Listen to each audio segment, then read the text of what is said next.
네, 화면 한번 띄워주실 수 있겠습니까? 네, 오늘은 구원의 여정이라는 제목으로 여러분과 함께 하나님의 말씀을 나눠보고자 하는데요. 네, 구원의 여정이라는 제목으로 하나님의 말씀을 나눠보고자 합니다. 오늘은 질문을 통해서 설교를 한번 시작해 보고자 합니다. 여러분에게 대답하라고 하면 조금 부담스러워 하시는 분들이 많을 것 같아서 마음속으로 한번 제 질문에 한번 따라서 대답을 해보아 주시면 감사하겠습니다. 질문 첫 번째입니다. 제가 질문을 드리도록 합니다. 질문이 아니죠. 여러분 동의가 되시면 마음속으로 네라고 이야기를 해주시면 됩니다. 우리는 오직 믿음으로 구원을 받습니다. 여러분 동의가 되십니까? 네, 우리는 오직 믿음으로 구원받습니다. 믿음 외에 우리를 구원할 수 있는 것은 그 무엇도 없습니다. 네. 그런데 우리를 구원하는 믿음은 껍데기만 있는 믿음이 아니라 살아있는 믿음입니다. 여러분 동의하십니까? 네. 귀신의 믿음도 아니고 우리 지식적으로 동의하는 것도 아니고 정말 살아있는 믿음, 참된 믿음이 우리를 구원한다라고 우리가 이야기를 합니다. 그렇다면 우리의 살아있는 믿음이라는 것은, 참된 믿음, 살아있는 믿음이라는 것은 행함이 있는 믿음입니다. 여러분 동의하십니까? 네, 야고보서에 보면 나오죠. 영혼 없는 육체가 죽은 것 같이 행함 없는 믿음은 죽은 믿음이다. 네, 그러면 행함 없는 믿음은 우리를 구원하는 믿음이 아닌 거죠. 그러면 여러분께 마지막으로 질문을 드리겠습니다. 그럼 우리는 행함이 없이는 구원을 못 받습니까? 감사합니다. 모르겠다고 아주 시원하게. 네. 네. 그러면 우리는 처음으로 돌아가면 우리 오직 믿음으로 구원을 받는다고 했는데 우리가 논리적인 과정에 따라서 왔잖아요. 행함이 없는 믿음은 죽은 믿음이니까 우리를 구원하는 것은 믿음과 행함입니까? 아니면 믿음입니까? 믿음과 행함입니까? 믿음입니까? 네. 이게 의견이 통일이 안 되는 모습을 보이고 있습니다. 네. 이게 왜 그러냐면 우리가 이 부분이 저는 오늘 설교 시간에 정리가 되기를 원합니다. 이 부분이 우리 안에서 정립이 되기를 원합니다. 우리가 이 부분이 정립이 안 되니까 어떤 문제가 발생하냐면 이런 문제가 발생을 합니다. 그리스도인들이 신앙에 양면성이라고 표현을 했지만 이중적인 모습을 보이게 돼요. 어떤 이중적인 모습을 보이냐면 신앙생활을 하다가 내가 죄에 걸려 넘어져요. 내가 죄에 걸려 넘어지면 괜찮아. 나는 여전히 구원받은 백성이야. 근데 나는 잠깐 나의 연약함 때문에 걸려 넘어진 것 뿐이야. 라고 이렇게 자기 자신을 위로하게 돼요. 근데 남이 내가 봤을 때 절대로 구원받은 사람이 해서는 안 될 행동을 하면 어떻게 됩니까? 손가락질이 나가는 거죠. 구원받은 백성이 어떻게 저렇게 살 수가 있어? 저 사람 구원받은 사람 아니야. 저렇게 행동하는데 어떻게 구원받은 사람이야? 여러분 이런 모습들 많이 보시지 않았습니까? 사실 어쩌면 우리 안에도 지금 그렇다라고 동의하는 내 안에도 그런 모습이 있을지 모릅니다. 내가 죄를 지을 때는 괜찮아. 나는 믿음으로 구원받는 거니까.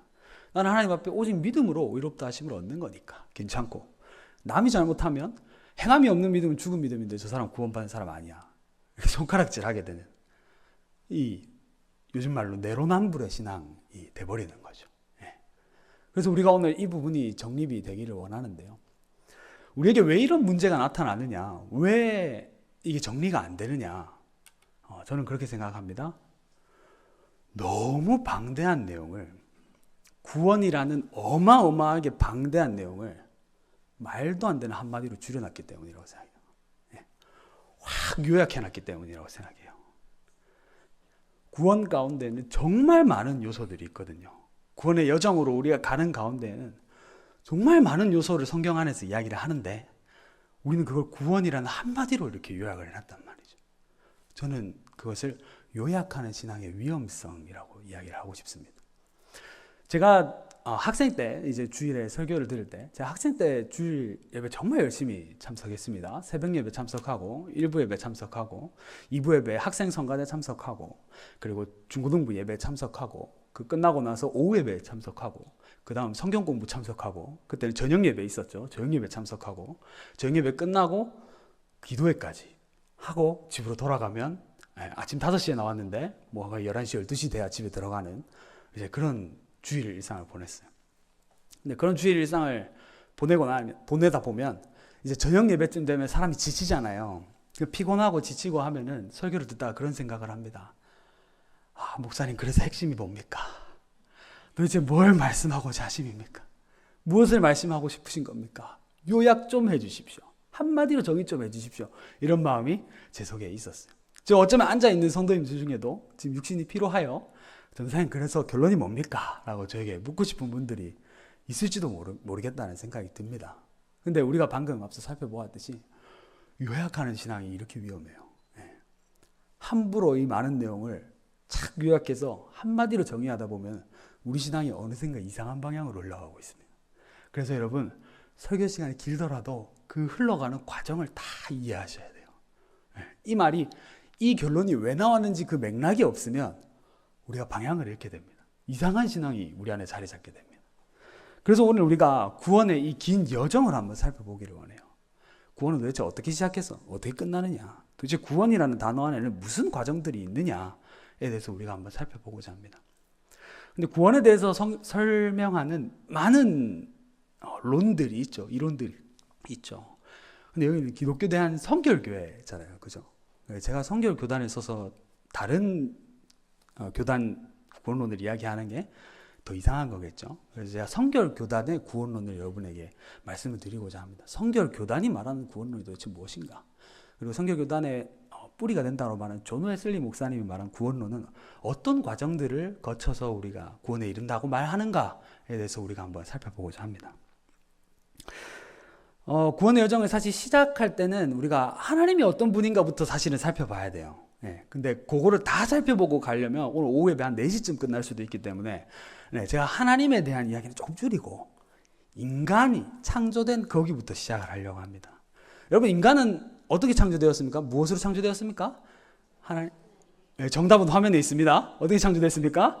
하나님의 형상대로 창조됐어요. 인간은 하나님의 형상대로. 하나님의 형상대로 창조되었다는 것은 인간은 하나님과의 특별한 관계를 맺도록 디자인된 존재로서 하나님의 형상, 특히 3가지를 말합니다. 자연적, 정치적, 도덕적 형상을 타고났다라고 이야기를 해요. 자연적, 정치적, 도덕적 형상. 이 자연적 형상이라는 건 무엇이냐면 하나님이 사랑이시잖아요. 하나님 안에 사랑이 가득하시잖아요. 그것처럼 인간 안에서 사랑이 가득하게 자연적으로 그렇게 태어났다는 거예요. 하나님이 거룩하신 분이기 때문에 인간도 거룩을 추구하도록 창조되었다라는 이야기. 자연적으로 그렇게 태어났다는 이야기예요. 무슨 말인지 이해되시죠? 그래서 하나님은 영원하신 분이잖아요. 그 영원성을 우리에게 공유해 주셨기 때문에 우리도 원래는 영원한 존재였다라는 이야기죠. 죽음이 없는, 끝까지 하나님과 함께 사는 그런 존재였다.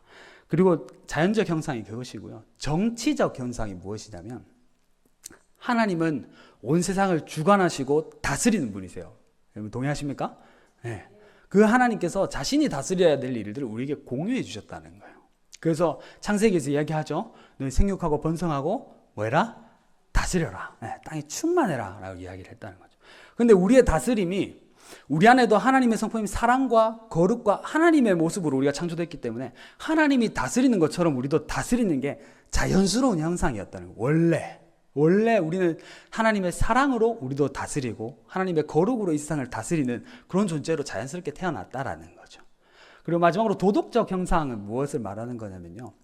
우리 안에 사랑이 가득하고 거룩이 있기 때문에 우리가 자연스럽게 우리의 의지와 이해와 이성이 하나님 원하시는 것들을 선택했다라는 이야기예요.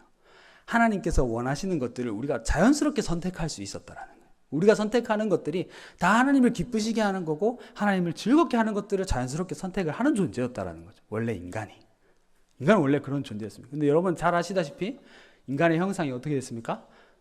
파괴됐죠. 왜 파괴됐습니까? 하나님의 형상이 왜 파괴됐을까요? 죄를 지었기 때문이죠. 아담으로 말미암아서 우리 안에 죄가 들어왔죠. 죄가 우리 안에 들어왔습니다. 죄는 우리가 2가지 종류가 있다라고 말합니다. 첫 번째는 원죄. 원죄는 우리가 뭔가를 해서 있는 게 아니고 원래부터 타고나는 죄라고 우리가 이해를 하죠. 그래서 아담이 잘못을 했고 아담이 선악과를 따먹는 이 죄를 지었기 때문에 우리에게 뭐가 생겼냐? 첫 번째 죄책이 생겼다는 거예요. 지은 죄에 대한 책임을 져야 되는 존재가 되어버렸다는 거예요. 2번째로 우리가 형벌을 받아야 된다는 거예요. 죄에 대한 책임으로서 형벌을 받아야만 하는, 지옥에 떨어져야만 하는 존재가 원래는 됐다라는 거예요. 그리고 죄는 두 번째 종류가 있습니다. 무엇입니까? 자범죄가 있어요. 자범죄. 자범죄는 어떻게 짓게 되는 거냐? 우리 안에 원죄가 생겼어요. 근데 원죄 안에는 어떤 특성이 있냐면 부패성이라는 특성이 있어요. 네. 부패성이라는 특성이 있어서 우리는 가만히 있어도 죄로 기울어지는 특성을 가지고 있다는 거예요. 우리는 가만히 두면 자연스럽게 죄인이 된다는 거예요. 죄를 선택하고 죄 짓는 것을 즐거워하고 죄를 따라가는 부패성이 우리 안에 있다. 그래서 우리는 계속해서 자범죄를 짓게 된다라고 이야기를 하는 거예요. 자범죄는 의도적인 죄, 내가 알고 짓는 죄, 비의도적인 죄, 내가 모르고 짓는 죄가 있죠. 그래서 우리는 죄의 종이 다 돼버렸어요. 로마서 8장 34절 잘 아시죠? 죄를 범하는 자마다 죄의 종이다. 우리는 하나님이 지은 하나님의 형상 아래에 있는 하나님의 다스림 안에 있는 존재가 아니라 누구의 종이 돼버렸어요? 죄의 종이 돼버린 거예요. 죄의 종이. 아담의 범죄로 말미암아서.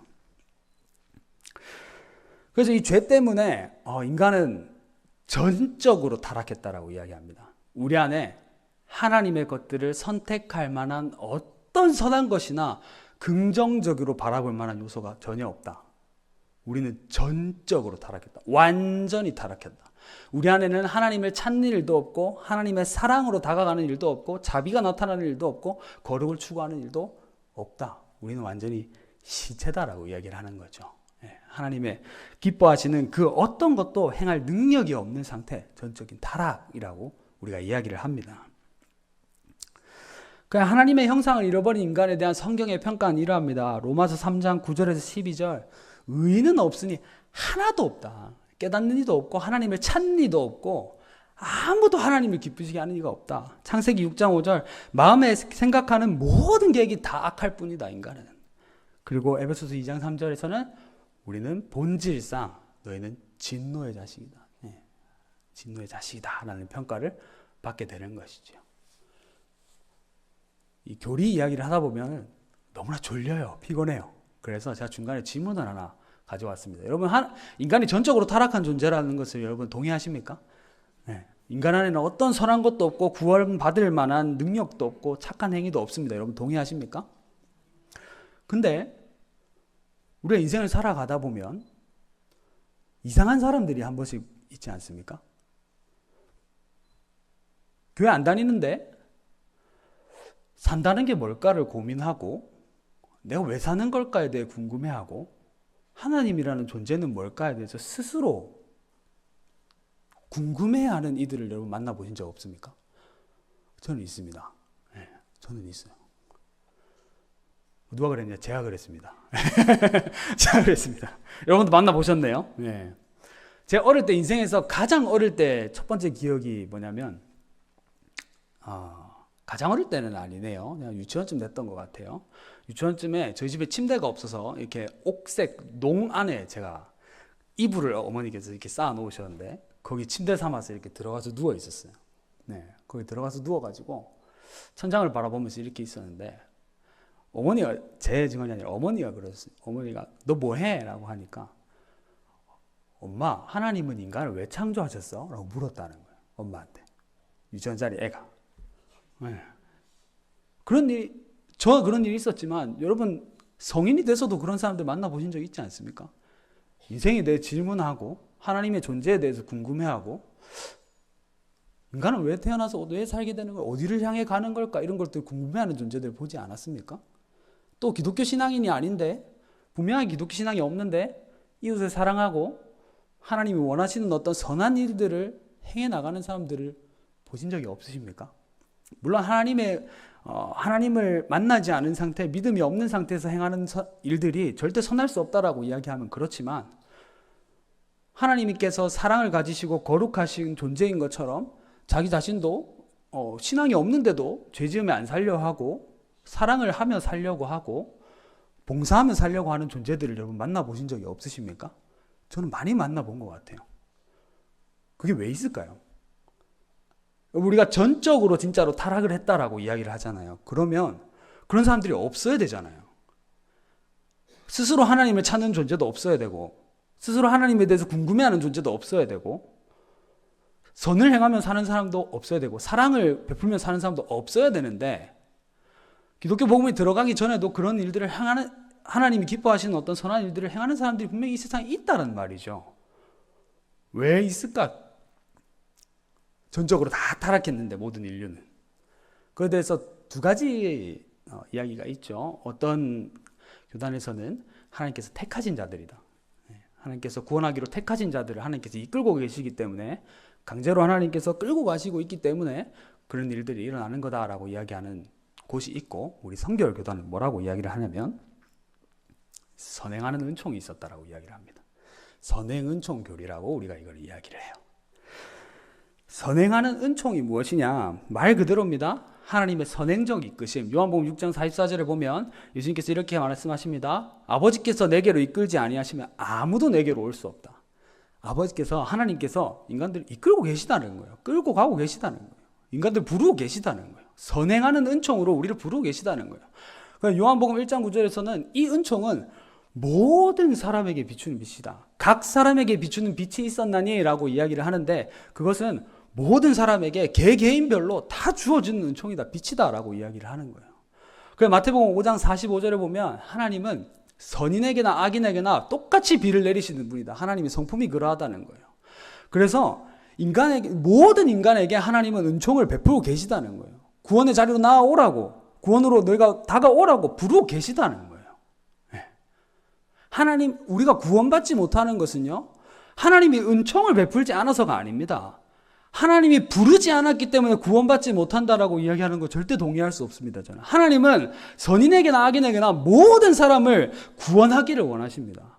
악인 또한 심판받는 걸 원하지 않으시는 하나님이십니다. 그 하나님이 사랑의 하나님이고 우리 아버지 되신 하나님이기 때문에 저는 그걸 절대 동의할 수가 없어요. 이게 선행 은총이라는 거죠. 하나님은 모든 사람에게 베풀고 계시다. 근데 이게 누구를 통해 주어지? 예수 그리스도라는 선행 은총이 우리에게 주어진다라는 거죠. 우리가 아까 원죄로 말미암아서 우리 안에 뭐가 있어요? 죄에 대한 책임이 있어요. 우리가 죄에 대한 벌을 받아야 돼요. 근데 그걸 누가 지고 가셨어요? 예수님이 지고 가셨다는 거예요. 예수님이 십자가에서 지고 가셨다라는 거예요. 보아라, 세상 모든 죄를 지고 가는 하나님의 어린 양이다라고 이야기하지 않습니까? 예수님께 그걸 다 지셨다는 거예요. 그래서 우리는 뭘 하면 됩니까? 회개하고 믿기만 하면 되는 거예요. 네. 회개하고 믿기만 하면 된다라고 이야기를 하는 것이죠. 마가복음 1장 15절에서는 회개하고 복음을 믿으라라고 이야기를 하고 있습니다. 그래서 회개하고 믿는다라고 우리 성결교단은 이야기를 하는데요. 회개라는 것은 정확하게 회개라는 것을 정의하기는 또 쉽지 않습니다. 구원만큼이나 방대한 내용이기 때문에 이것을 다 다루기에는 우리가 시간이 너무 없고요. 회개라는 것은 첫 단계는 쉽게 말하면 죄를 미워하고 죄를 짓는 나 자신에 대해 원망하고 내가 왜 이럴까 자기를 자신을 부인하는 이런 것들이 회개라는 거죠. 자기 부인이 회개라는 거죠. 그리고 믿음은 내가 나를 믿을 수 있는 분이 하나님뿐이다. 하나님을 신뢰하고 하나님을 의지하고 이런 것들이 믿음인 거죠. 그래서 이 믿음이 구원의 유일한 조건이 되는 거예요. 에베소서 2장 8절입니다. 구원은 오직 믿음으로 받는다라고 이야기하는 거죠. 우리 첫 번째 질문에 다들 동의하셨죠? 구원은 오직 믿음으로 받는다. 네, 그게 여기서 나오는 거죠. 회개와 믿음.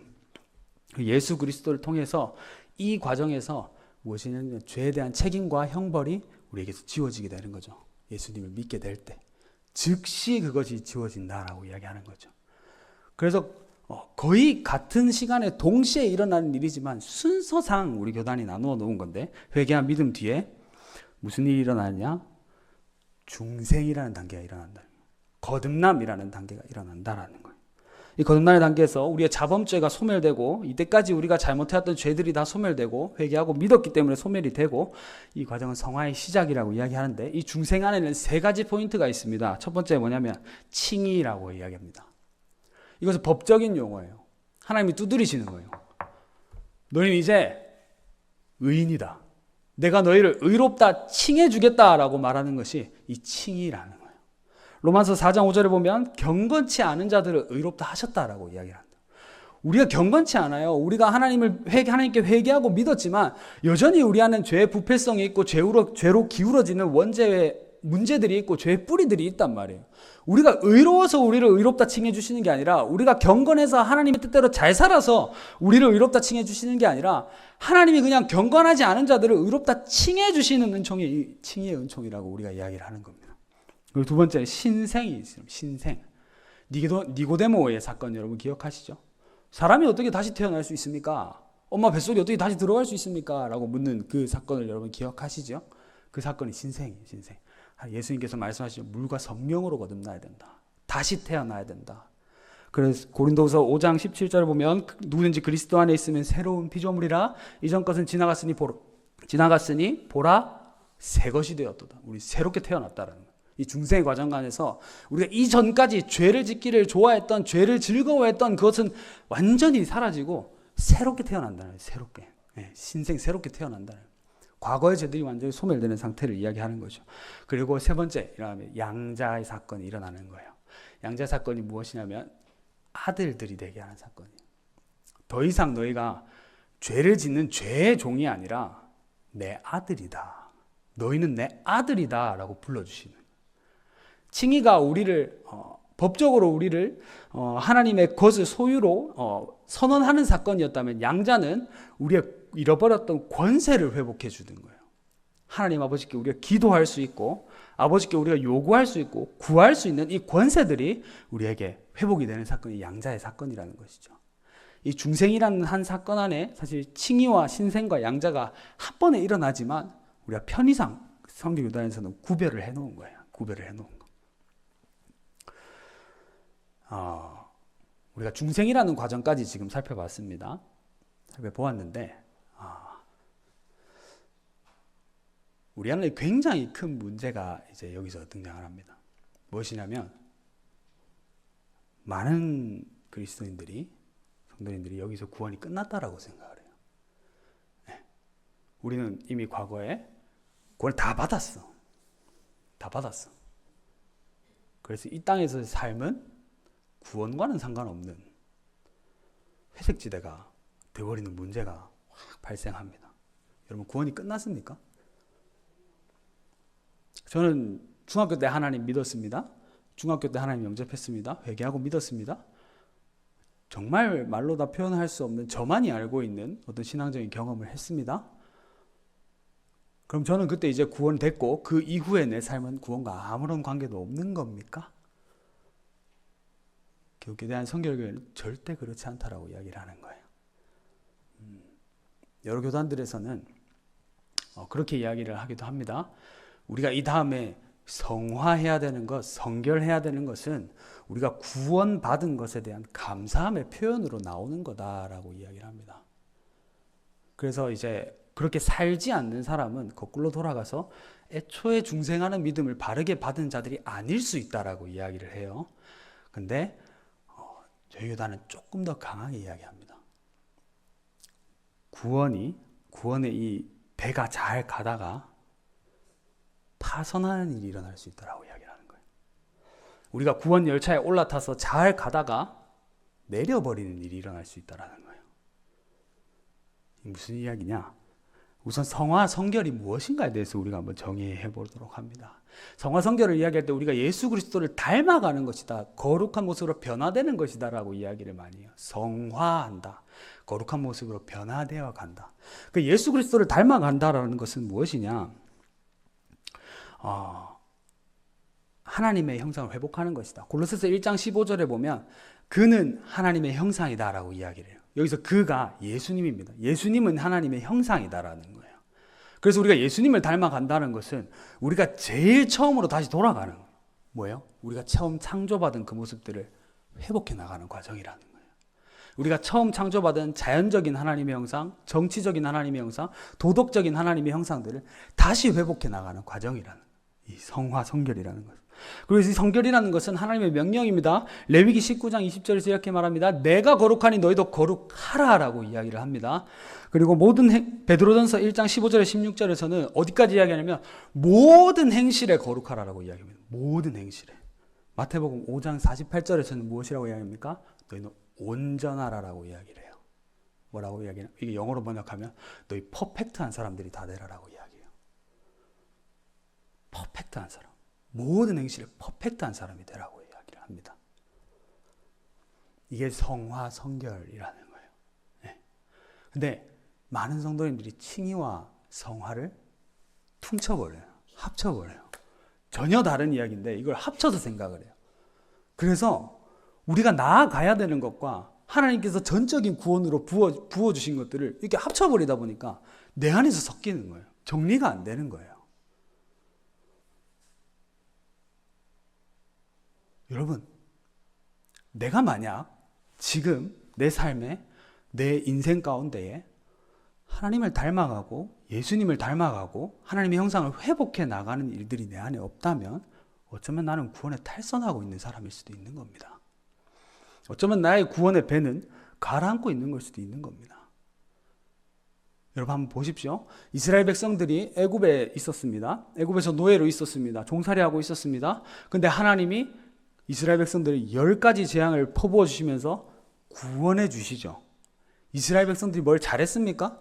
이스라엘 백성들이 하나님께 기도한 거 왜 하나님께 제사를 잘 드리고 하나님 뜻대로 살고 이래서 하나님이 건져주셨습니까? 아닙니다. 100% 하나님이 은혜로 자신의 백성들을 건져주셨어요. 애굽에서 10가지 재앙을 퍼부어서 끌어내 주셨다고요. 그게 중생이라고 우리가 생각을 한다면 여러분 이스라엘 백성들이 광야로 나오고 나서 어떻게 됐습니까? 우린 이제 하나님의 백성 마음대로 살아도 돼 해피엔딩 이렇게 됐습니까? 아닙니다. 그때부터 시작이었습니다. 하나님께서 십계명을 주시고 모세를 통하여 나 이거 싫어해?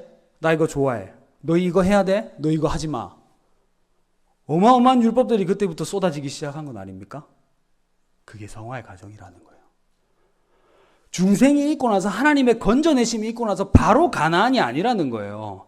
중간에 광야의 40년이라는 기간이 있다는 거예요. 그게 오늘날 우리가 살아가는 삶이라는 거예요.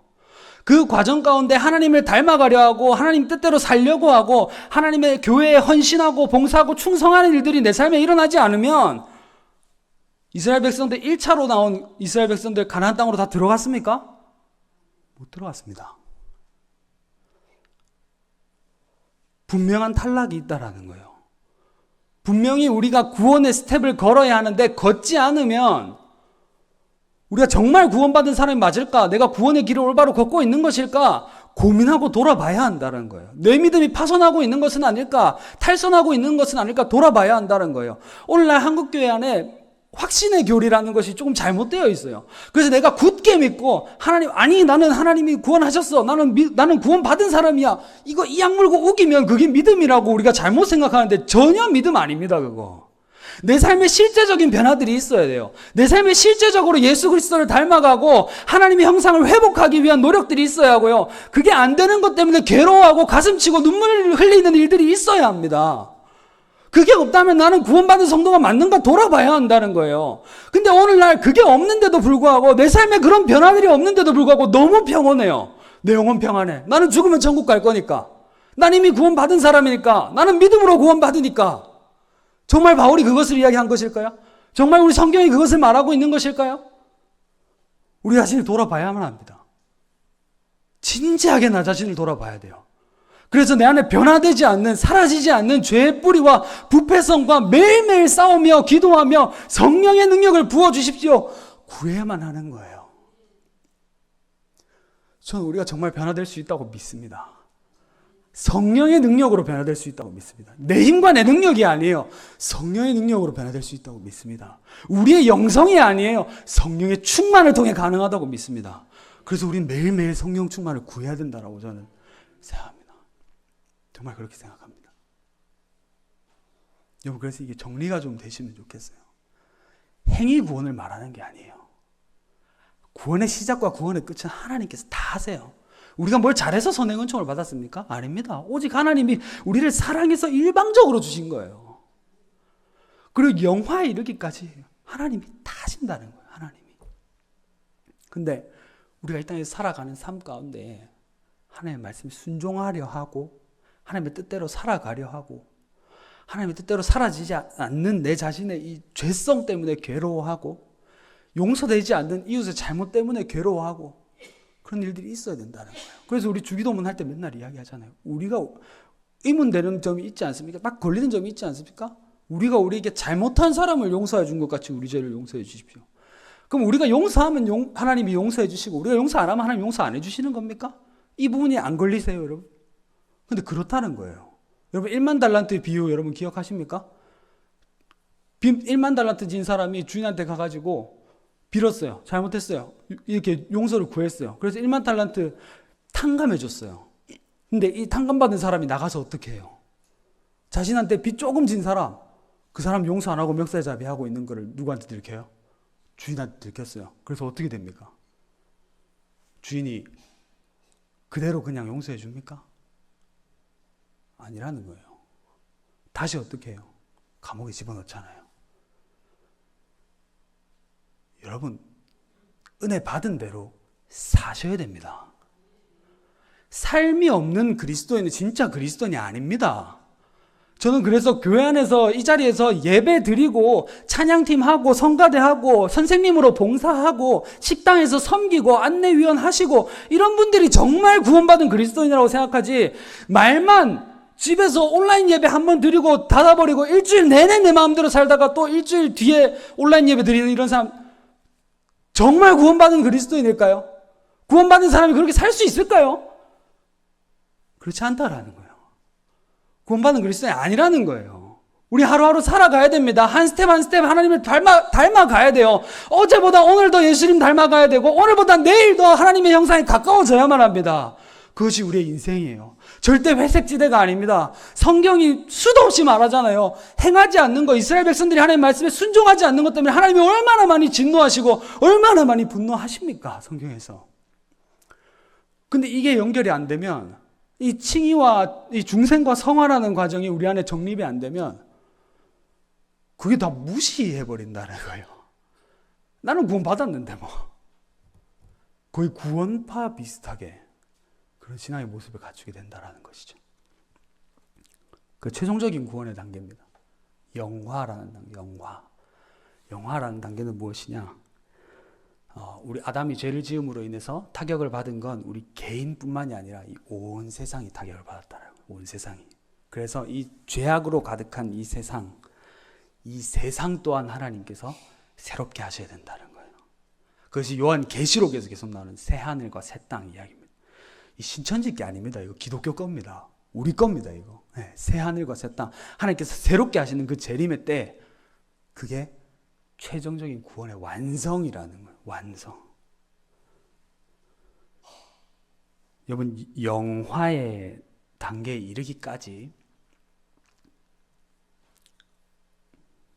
우리의 구원은 결코 완성된 것이 아닙니다. 우리의 구원의 과정은 끝난 것이 아닙니다. 계속해서 달려나가셔야 됩니다. 오늘 우리가 찬양했듯이 내가 얻었담도 아니요, 잡았담도 아니요, 뒤에 것들은 잊어버리고 계속해서 앞으로 달려가셔야 됩니다. 계속해서 하나님을 닮기 위해서, 예수님을 닮기 위해서, 하나님의 말씀대로 살아내기 위해서 달려나가셔야 됩니다. 그것이 그리스도인으로서 성결하게 하는 삶이고, 우리 기독교에 대한 성결교회가 말하는 구원론인 겁니다. 오늘 이 구원론을 제대로 정립하셔서 우리가 올바른 지식으로 올바른 신앙생활, 하나님을 기쁘시게 하는 바른 신앙생활 잘 해내시는 모든 성도님들 다 되시기를 주님의 이름으로 축복합니다.